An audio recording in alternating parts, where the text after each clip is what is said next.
Okay, I'm going to cut the lace on this Uniwigs LEAH.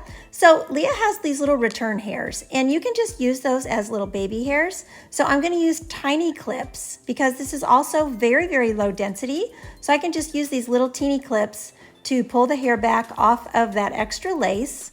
Now this extra lace is there so that you can customize your hairline. So you'll need clamps and scissors. And like I said, I use these little clips, but I'm also going to use this chalk pen.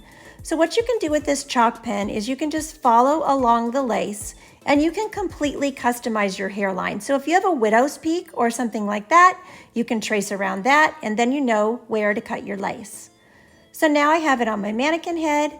I'm just going to follow my chalk line and cut this lace off.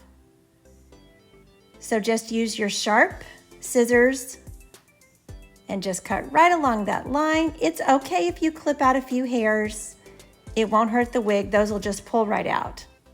And like I said, you may have to cut into the hair if you're going to customize your hairline for a widow's peak or something like that.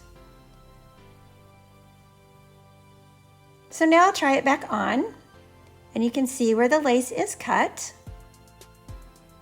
Straighten her all out. And there you go. Extra lace is removed. And I've cut it right along my hairline where I wanted it. So now I want to change the part. I'm more of a side part girl, and I know that isn't always popular these days, but I still love me a side part. So I'm going to part it from the side. Now the wig in the box was parted in the middle, so it is going to want to stay in that part until I use some water and my blow dryer to straighten it out. So a little spritz of water, doesn't take a whole lot. You can flatten it out after getting it wet. A little more.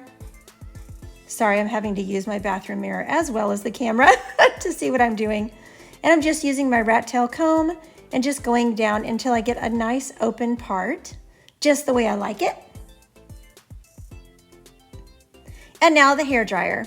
So this is human hair, so I can use my hair dryer on high. And I'm just gonna dry that hair into place and get that part opened up. Very, very simple. Really easy because, like I said, LEAH is so low density. This hair is very, very easy to work with. Now when you part it, I did notice there were some more return hairs, but with the water, those will just smooth right down. So don't be worried about that when you see those shorter return hairs on a human hair wig. LEAH is so affordable. Don't forget my code, Lisa15.